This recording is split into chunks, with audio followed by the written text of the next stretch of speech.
សម្រាប់យុវជនយុវនារីក្មេងៗចំនួនក្រោយបើគោរពបើជ្រះថ្លាខ្ញុំប្រកណាខ្ញុំសូមឲ្យលោកទាំងឡាយព្យាយាមសិក្សារៀនសូត្រព្រោះប្រទេសមួយត្រូវការអ្នកចេះមិនត្រូវការអ្នកល្ងងទេលោកទាំងឡាយរៀនដើម្បីចេះដឹងលោកទាំងឡាយរៀនដើម្បីចេះធ្វើលោកទាំងឡាយរៀនដើម្បីមានសិលធម៌លោកទាំងឡាយរៀនដើម្បីរួមរស់នៅជាមួយគ្នាចតុស្ដំទាំងឡាយ4យ៉ាងនេះជាសសរគ្រឹះសម្រាប់ឲ្យបញ្ញវន្តគ្រប់រូបបានយកទៅអនុវត្តដើម្បីជាប្រយោជន៍ដល់សង្គមជាតិគ្មានមនុស្សណាដែលល្ងងអាចធ្វើទៅបានទេអាចដឹងទៅបានទេគ្មានមនុស្សណាដែលល្ងងអាចប្រព្រឹត្តប្រកបឲ្យកើតបានទេហើយកាលណាមានភាពអវិជ្ជាទៅនៅក្នុងនោះហើយសិលធម៌ក៏ធ្លាក់ចុះអញ្ចឹងក៏សូមយកធម្មទេសនាក្នុងថ្ងៃនេះទូលប្រគេនរៀបដល់ពុទ្ធណាគុណម្ចាស់ព្រះអង្គហាជាពុទ្ធបរិស័ទអស់សូមឲ្យលោកទាំងឡាយ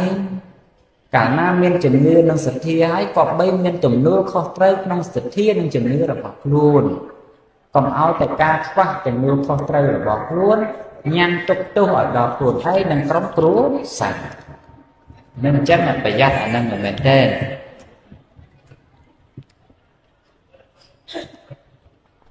បើចេះតែអត់មានទំនួលខុសត្រូវក្នុងការជឿនឹងទៅថ្ងៃក្រោយនរណាជាបកោប្រកាសថាជាសិស្សជាគុណជាអីទៅប្រមូលមាសម្នាក់មកវងម្នាក់មកវងថាយកទៅធ្វើព្រះទៅធ្វើអីហ្នឹងបាក់ទៀត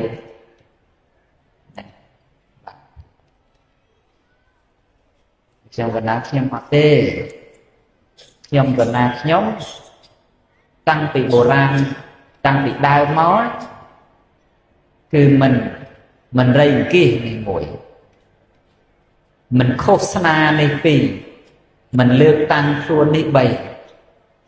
ហ្នឹងមិនត្រូវធៀបគ្នាទេចឹងវត្តសុទ្ធមិនដែលរៃអង្គាសទេដែលឃោសនាមិនដែលលើកតាំងខ្លួនទេហើយបើចេញតែពីហ្នឹងអាហ្នឹងយន្តការផ្ទុយហើយបើឃើញមានអ្នកដែលរៃអង្គាសថាចេញពីវត្តសុទ្ធអាហ្នឹង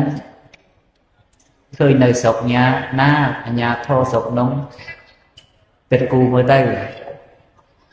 ចាប់សួរនាំទៅនឹងបើឃើញដើរឃោសនារែងគិះអីណាចឹងវត្តសុទ្ធអត់មានចឹង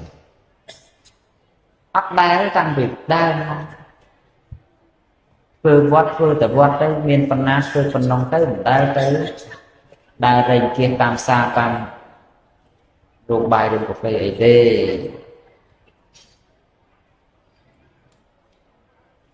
ដូចរាល់ថ្ងៃនឹងក៏ដែរតែមនុស្សគោរពជឿជាក់ច្រើនប៉ុណ្ណឹងក៏ដោយក៏មិនដែលមានវត្តឯណាទៅលើកតាំងខ្លួនជាអ្នកមានបុណ្យបារមីអីក៏អត់ទេ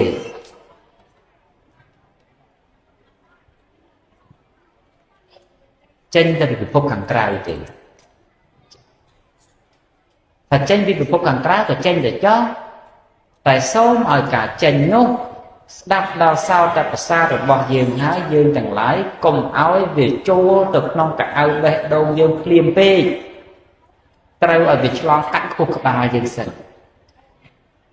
កាលឮណាឮអាក្រក់ក្តីឮល្អក្តីយើងឲ្យវាចូលក្នុងតិចហើយឆ្លងកាត់ខួរក្បាលការគិតសិន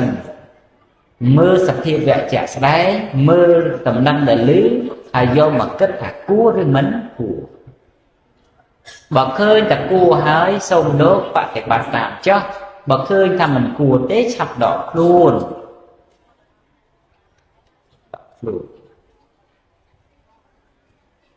ព្រោះខ្វះអីសម័យដែលមនុស្សនាំគ្នាខុស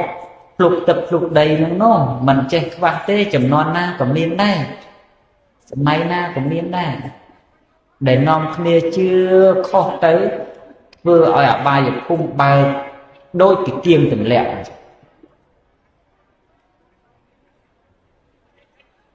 chẳng ba cổ rốt nhông của nàng nhóm chưa chẹt trong của nàng nhóm do bằng đam bay tại tìm muối của rốt chừng cô sa na là bọc luôn tìm pi của rốt đăng côn chừng cô có phải triệt miệt tập phun là bọc luôn tìm mùi tiết cứ của rốt bèn là hạt san nặng đặt nón là bọc luôn hai cổ rốt bồ chia chừng phu một côn bạch cua cổ rốt bồ chia vừa sạch đây rọc an chừng phu đây cua cổ rốt rọc an hai là sao bán nấu cà phê này tùm liêm tùm lót vắt và thoa sò sắc tắc sẽ nhàn chia chia đôn rồi lân rồi bọc luôn nè chia với để khiêm còn đang nhóm đâm hơi trong ở dưới chứa cổ rốt ta miết tập bệnh đấy sầm ráp dụ bị chun dụ vậy này đấy không chừng đòn cao ba cổ rốt ba chơi là nhom của quần đá nhóm so bài lô tầng lái chỉ diêm sắc xa riêng sâu pro phải tề muối trời can nè che mình trời can nè là ngôn tê lô tầng lái riêng làm bay che đăng lô tầng lái riêng làm bay che phơi lô tầng lái riêng làm bay miên sân là thua lô tầng lái riêng làm bay ruộng nơi chỉ mùi kia chặn tổ đông tầng lái buồn giang nè chia sẻ so khứ sầm rạp oi bao nhiêu quán cục rút bàn vô cả bạn một quán đầm bay chia phải giao đó sản cùng chia miên mà nung na đang là ngôn ai vừa được bàn thế ai đăng tại bàn thế miên mà nung na đang là ngôn ai pro co ở cơ bàn thế hai cả nam miền kia đã bị chia từ nơi không một hai sân là thua có lẽ cho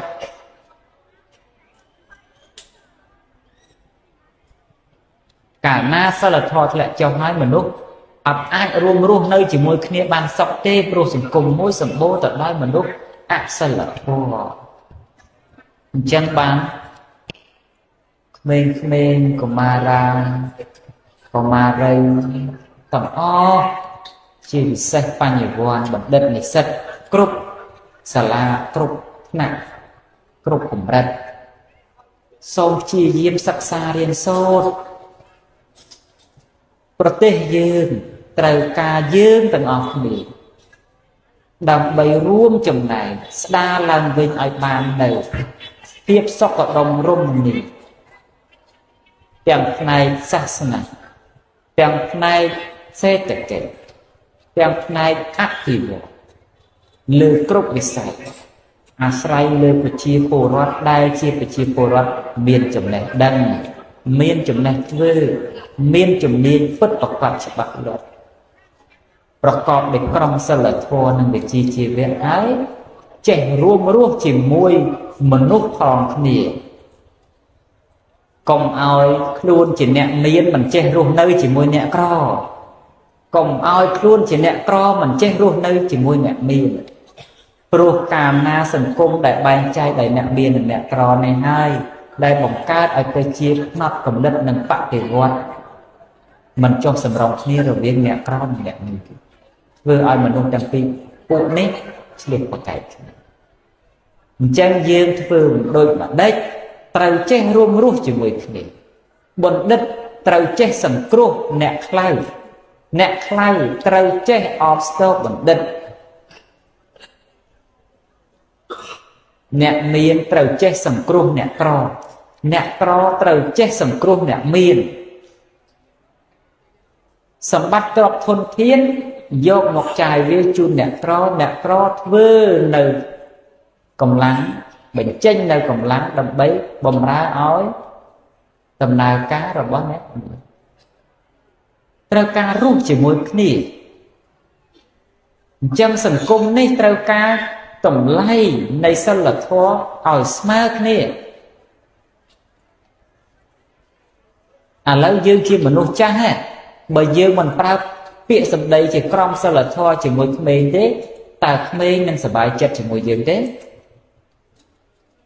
ហើយបើសិនជាក្មេងប្រើក្រមសីលធម៌អសីលធម៌បែបហ្នឹងជាមួយយើងជាមនុស្សចាស់វិញតែយើងសប្បាយចិត្តទេយើងមិនសប្បាយចិត្តទេអញ្ចឹងដើម្បីឲ្យសង្គមនឹងវារួមគ្នាបាននោះត្រាតែយើងបញ្ចូលក្រមសីលធម៌ឲ្យចូលទៅគ្រប់សន្ទាប់វណ្ណៈគ្រប់កលៈទេសៈមានការគោរពជាបឋមប្រធានយើងមើលប្រគល់ណាម្ចាស់ផែនដីព្រះអង្គនៅបង្អោនព្រះហស្ថរបស់ព្រះអង្គគោរពឲ្យតម្លៃដល់ប្រជាពលរដ្ឋរបស់ព្រះអង្គដល់ប្រជាអ្នកនេះរបស់ចុះដោយម្ដេចយើងជារាជមិនយកគំរូនេះយកទៅអនុវត្តជាមួយជនធំគ្នាដើម្បីបង្កើតឲ្យបានមកវិញនៅតម្លៃដែលជាអរិយភាពរបស់ជនជាតិមួយប្រកបដោយក្រមសីលធម៌យើងចង់ជេរគ្នាដើម្បីឲ្យបែកបាក់ដល់ពេលណាទៀតយើងចង់ចោទប្រកាន់គ្នាដើម្បីបន្តការបែកបាក់ឲ្យដល់ណាទៀតមិនដេចយើងមិនងាកមកប្រើក្រមសីលធម៌វិជ្ជាជីវៈការកែតម្រូវដោយត្រជាក់ហើយលាយក្តៅអ៊ុនល្មមនឹងទទួលយកបានទាំងសងខាងដើម្បីឲ្យប្រទេសយើងប្រជាពលរដ្ឋយើងមានមកវិញនៅការរួបរួមការសាមគ្គីគ្នា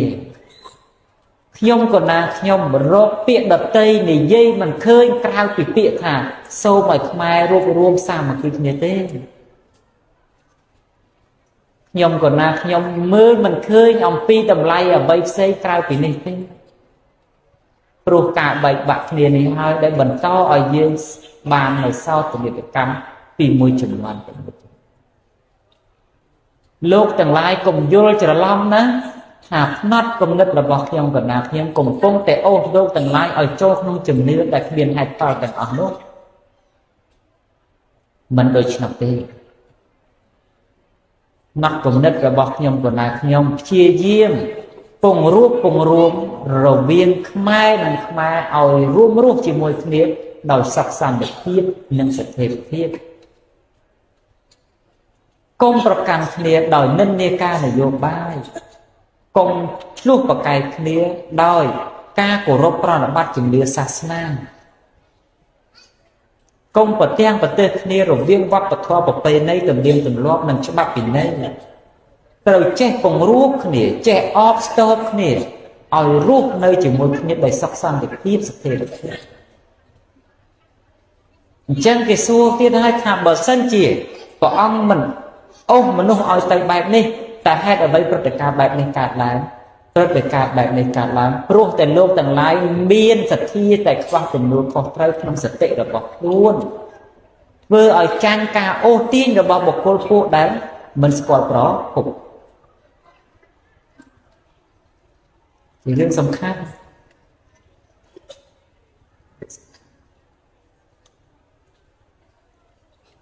ចាំតែពុំមកទេសអញ្ចឹងមាននរណាឡើងទៅកាច់ដើមឈើណាឲ្យគេកាច់ទៅគេទៅយើងនៅតែស្ងៀមទៅយើងចាំមើលសិនបើគេនោះកាច់ហើយជាចាំមកកាច់ដែរទៅវាអត់ខុសតែបើមិនទាន់ទាំងសាកពិសោធន៍ផងបើតែនឹងគេទៅផឹកពុលទៅមិនទៅមិនពុលទាំងអស់គ្នាទៅមកភូមិហ្នឹងទៅអញ្ចឹងយើងពិនិត្យមើលសិនស្រាប់ថាម្នាក់ហ្នឹងយើងដឹងប្រភពថាគាត់ហ្នឹងវាឈឺមែនចិត្តស្លាប់ចិត្តរស់ស្រាប់តែគាត់យកអាដើមហ្នឹងមកផឹកទៅជាហ្នឹងសំយើងលៃលោកទៅតាមក្រោយតែបើគាត់គេឃើញឡើងឈូទៅកុំហ្នឹង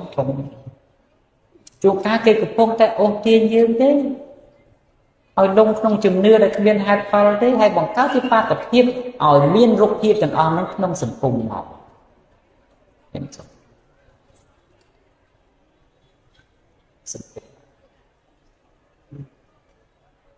តែបើលោករាប់អានខ្ញុំកណាខ្ញុំលោកទាំងឡាយចូលរាប់អានពាក្យដែលខ្ញុំកណាខ្ញុំផ្ដាំផ្ញើអស់លោកទៅវិញទៅ ព្រោះពាក្យនោះអាចជាទីពឹងcủaម្នាក់ខ្លះសម្រាប់ពួកលោក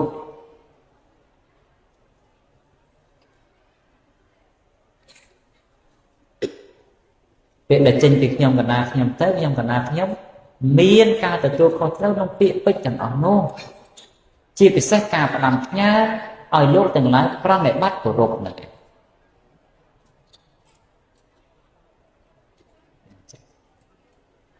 ហើយយើងជឿជ្រះថ្លាតែកុំលើកតម្កើងឲ្យជ្រុលពោះពេក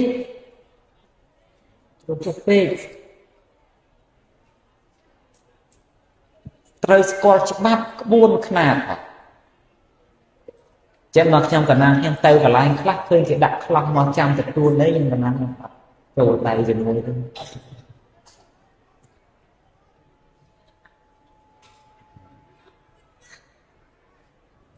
ពេលខ្លះការបង្កប់បង្កើនហើយមិនបាច់ទៅរយការបាច់ការតាមផ្លូវដើរអីទេមិនបាច់ទេគោរពទៅជ្រះថ្លាដោយបញ្ញាទៅកុំតម្កល់តម្កើងទៅជ្រុលហួសពេក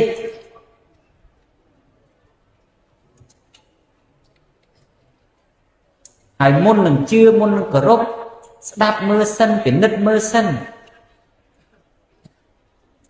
ដូចចាំឥឡូវនោះលោកទាំងឡាយជួបខ្ញុំកណាខ្ញុំជាលើកទី1អញ្ចឹងថាពិនិត្យមើលសិនស្ដាប់សិនពិនិត្យមើលកាយវិការអត្តចរិតសិនហើយចាំយកទៅថ្លឹងថ្លែងតាមក្រោយទៅធ្វើអីឲ្យគិតគូរល្អិតល្អន់ហើយសំធ្វើប្រសើរជាងអាធ្វើហើយចាំគិតតាមក្រោយហ្នឹងគឺខុសហើយ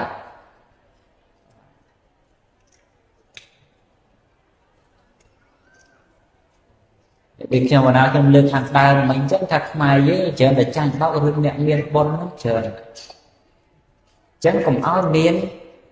អបាតភាពបែបហ្នឹងកើតឡើងទៀតហើយកុំជឿអ្នកមានបុណ្យកុំជឿធម្មនិកអីទេតែយើងជឿលើខ្លួនយើងការគិតរបស់ខ្លួនយើងទៅតែខ្ញុំបណ្ណាខ្ញុំមិនប្រកាសខ្លួនថាជាអ្នកមានបុណ្យអីទេណាហ្នឹងហើយគ្រាន់តែចង់ឲ្យយើងរួបរวมគ្នាទេបើប្រកាសឲ្យយើងស្រឡាញ់គ្នាឥឡូវបើមិនឲ្យខ្ញុំកណាខ្ញុំនិយាយថាខ្មែរស្រឡាញ់ខ្មែររួបរวมគ្នាឲ្យនិយាយពីអីវិញឥឡូវឲ្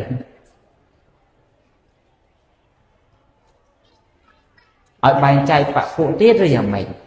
ហើយបើបន្តការបែងចែកបពុទៀតទៅវានឹងបែកបាក់ធ្លាក់ទៅក្នុងកម្រិតណាទៅធ្លាក់ក្នុងកម្រិតណាទៅចឹងហើយសូមឲ្យយើងភ្ញាក់ស្មារតីឡើងយកគំនិតទៅគិតបញ្ហា